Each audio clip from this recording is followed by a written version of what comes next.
किसी भी सरकार का पहला कर्तव्य होता है कि वो आते ही सरकार में, शासन में आते ही ऐसी नीतियां अपनाए जिससे जनता को कुछ थोड़ी सी राहत मिले, राहत मिलने की शुरुआत हो, कुछ ऐसा हो जिससे जनता को कुछ ठंडी सांस लेने का मौका मिले।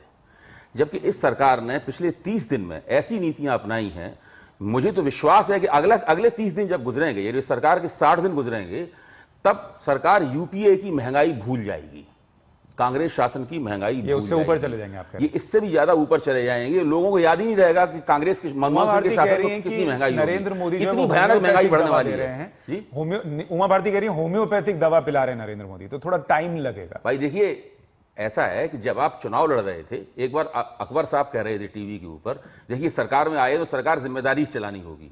तो मैंने उनसे पूछा था कि आपकी थ्योरी ये है कि चुनाव आप गैर जिम्मेदारी से लड़ेंगे, उसमें उल्टे सीधे तमाम सारे शेखी भगा रहेंगे, बहुत सारे दावेदारियां करेंगे, दावे करेंगे, और सरकार में आते ही आप मेडिकल साइंस की भाषा बोलने लगेंगे। अब हम शल्य क्रिया करेंगे, अब हम इंजेक्शन लगाएंगे, अब हम होम्योपैथिक की दवा देंगे। तो ये देखिए नहीं चलेगा। याद रखना चाहिए, नरेंद्र मोदी ने एक नहीं कई जनसभाओं में साफ तौर पर ही कहा था, उनका फिक्रा हर हिंदुस्तान के हर बच्चे को याद होगा, हमारी सरकार आई और महंगाई घटी। दूसरा मसला करप्शन का है, भ्रष्टाचार का है, जिसको केजरीवाल इफेक्ट था, क्योंकि आपने आम आदमी पार्टी सरकार का जिक्र किया, तो उसका एक 49 दिन में एक केजरीवाल इफेक्ट था। टाइम्स ऑफ इंडिया ने एक बहुत बड़ा सर्वेक्षण करके दिखाया था कि दिल्ली में करीब 30 से 35 फीसदी भ्रष्टाचार कम हो गया है, और इस तरह का एहसास बन रहा है कि करप्शन केजरीवाल की सरकार में गिरा है। वो केजरीवाल इफेक्ट मोदी सरकार को पूरे देश में एक मोदी इफेक्ट के तौर पर लाना होगा। अगर वो नहीं ला पाएंगे मोदी इफेक्ट के तौर पे, तो क्या होगा? अभी देखिए, परसों मीडिया में एक खेल हुआ, एक खबर चला दी गई मीडिया में कि स्विस गवर्नमेंट के एक अफसर ने कहा है कि साहब एक लिस्ट बनाई गई है जिसमें भारत के कालाधन जमा करने वालों की सूची भारत सरकार के साथ वो साझा करने जा रही है। जेटली साहब फौरन कूद पड़े मैदान में और उन्होंने कहा कि ये तो बड़ी हमारी राहत की बात है, हमारी बड़ी उत्साहवर्धक बात है, बहुत हौसला अफजाई हो रही है हमारी ये खबर सुन के। अगले दिन पता चला कि पूरी खबर पूरी तरीके से झूठी थी।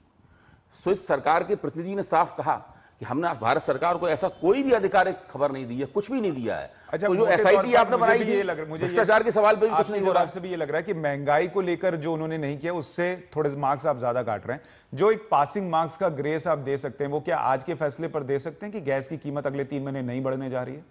देखिए, जो गैस की कीमत का भी फंडा है, वो जहां तक मेरी समझ में आ पाया है, मामला पेचीदा है, ये बैठे हुए विशेषज्ञ हमारे ज्यादा उसके बारे में बताएंगे। मेरा कहना यह है कि गैस की कीमत भी, जितनी जो गैस निकालने वाले हैं जिनके बारे में कुछ कहना बेकार है, वो जितनी मांग रहे थे शायद उससे थोड़ी सी कम बढ़ाएंगे, लेकिन अगले 3 महीने में या 2 महीने में जब भी वो गैस की कीमत बढ़ाएंगे, उसका भी महंगाई के ऊपर असर पड़ेगा। जब आप डीजल की सब्सिडी हटाएंगे पूरी तरीके से, उसका भी महंगाई के ऊपर असर पड़ेगा, इराक का भी महंगाई के ऊपर असर पड़ेगा। तो सवाल यह है कि जब आप चुनाव लड़ते हैं तो आप बहुत ही गैर जिम्मेदाराना किस्म के बयान देते हैं, ऊंचे ऊंचे सपने दिखाते हैं, चांद दिखाते हैं लोगों को। आप अपना सर्टिफिकेट एलोपैथिक डॉक्टर का दिखाते हैं और जब आप सत्ता में आते हैं तो कहते हैं कि होम्योपैथिक दवा पिला रहे हैं। बहरहाल हमारे साथ संजय सिंह भी जुड़े हुए हैं। संजय जी, आपने तो ये दर्द झेला है आपकी पार्टी ने दिल्ली में कि 1 महीने में ही, या 1 महीने के आपसे तो 15 दिन में ही सवाल पूछा जाने लगा था कि आपने जो कहा था और जो किया है उसमें बहुत फर्क है। अब आपके पास थोड़ा वक्त है इवैल्यूएट करने का कि नरेंद्र मोदी सरकार ने बीते 1 महीने में कैसा काम किया है। आप उन्हें कितने मार्क्स दे रहे हैं और क्यों दे रहे हैं? आप कैसे देखते हैं पीछे 1 महीने को? देखिए, नंबर तो आपके यहां से फोन पे ही मांग लिया गया था, तो अब मैं कहूंगा तो अभय दुबे जी के साथ मेरा नंबर टैली कर जाएगा। मैंने भी 3 नंबर ही दिया था। वो इसलिए लिया, और पहले लिया था कि आपका ग्राफिक्स भी चला सके। इनका कार्यकाल है। जी जी।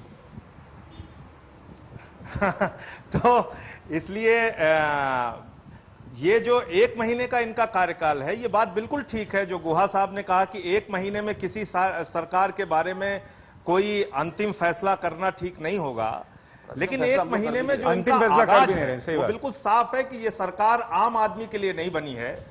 ये सरकार जो है वो एनडीए की सरकार नहीं, बल्कि यूपीए 2 के बाद एक यूपीए 3 की सरकार इस देश के अंदर चलने जा रही है, जिसमें देश की जनता के जेब के ऊपर मार पड़ने वाली है, महंगाई की मार पड़ने वाली है। पिछले 1 महीने के अंदर सब्जियों के दाम बढ़े, रेल का किराया पिछले 25-30 सालों में शायद इतना तेजी से नहीं बढ़ा होगा जितना इस सरकार ने बढ़ा दिया, बगैर रेल का बजट आए हुए बढ़ा दिया, माल भाड़ा बढ़ा दिया, तमाम चीजों पे। और आप सब्सिडी खत्म करने की बात कह रहे हैं कि गैस पे सब्सिडी खत्म की जाएगी, पेट्रोल डीजल पे सब्सिडी खत्म की जाएगी, केरोसिन पे सब्सिडी खत्म की जाएगी। जबकि सब्सिडी आप खत्म करते हैं थोड़ी बहुत अपने टैक्सेस के ऊपर, जो एक्चुअल कास्ट रहती है उस पे तो आप सब्सिडी खत्म नहीं करते। टैक्सेस जो है उन पे आप थोड़ी बहुत छूट देते हैं और कहते हैं कि साहब अब हम ये आगे छूट नहीं दे सकते। उससे महंगाई लगातार देश की जनता के ऊपर बढ़ती जाएगी। और पिछले 1 महीने के अंदर मोदी जी की सरकार कई मोर्चों पे फेल होती दिखी। एक तो महंगाई का सवाल, दूसरा इनके मंत्री जब घेरे में आए तो अभी तक एक भी कोई आधिकारिक बयान नरेंद्र मोदी जी की ओर से नहीं आया। ये बात परंजोय भी कह रहे थे, जो आप कह रहे हैं कि कुछ अहम मुद्दों पर नरेंद्र मोदी खामोश रहे हैं, चाहे वो जितेंद्र सिंह का मामला हो, एक एक भी आधिकारिक बयान नरेंद्र मोदी जी की ओर से नहीं आया।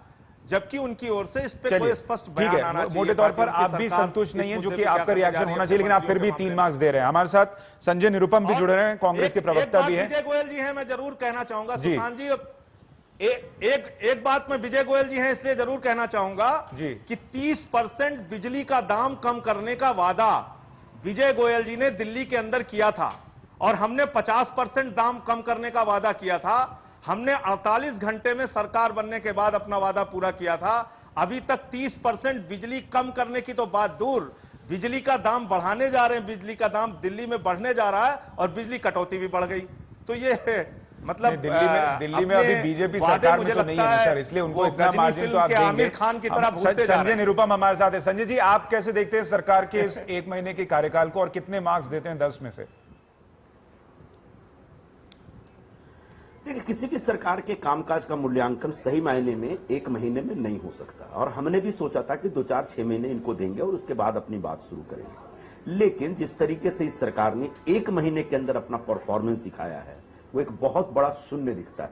0 में देता हूं, इसलिए कि जिन जिन वादों के नाम पे ये सरकार आई थी, उन तमाम वादों के ऊपर सरकार फेल हो गई, बल्कि कह सकता हूं वादा खिलाफी कर रही है। सर, कम से कम 1-2 मार्क्स उस फैसले के लिए तो दे दीजिए जो आपने रेल किराया बढ़ा के रोक रखा था, उसको इन्होंने लागू कर दिया, आपके फैसले को लागू कर दिया। कम से कम उसका क्रेडिट तो दे दीजिए 1-2 मार्क्स देकर। देखिए, मैं दे सकता था, लेकिन जिस तरीके से सरकार ने अपनी हर गलती और हर तकलीफ के लिए कांग्रेस की सरकार या यूपीए की सरकार को दोषी ठहराया, मुझे ऐसा लगता है कि सरकार का कोई गट्स ही नहीं है। बिजली संकट इतना बड़ा दिल्ली में हुआ, उन्होंने बोला हमने कुछ नहीं किया, तो कांग्रेस की सरकार ने किया।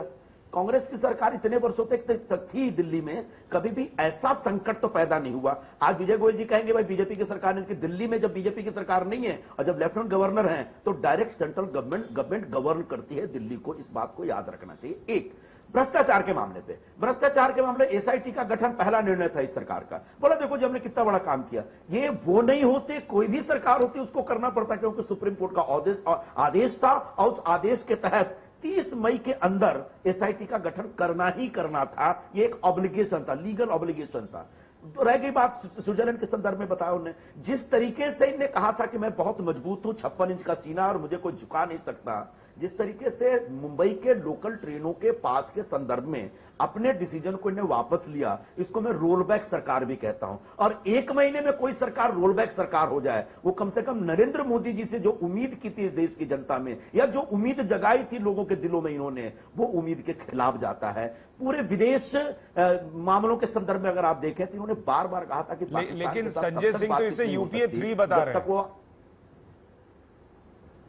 हैं। संजय सिंह फ्री है कुछ भी करने के लिए, यूपीए 3 कहें यूपीए फ्री कहें, ये उनका विषय है। मैं जो इनका जो पड़ोसी देशों के संबंध के मामले में जो इनका एक कहना था कि पाकिस्तान के साथ तब तक बातचीत नहीं हो सकती जब तक वो आतंकवाद को तौबा नहीं करता, और आज शपथ लेने से पहले ही नवाज शरीफ के साथ बैठे, बात भी की, आतंकवाद तो खत्म नहीं हुआ है। आतंकवाद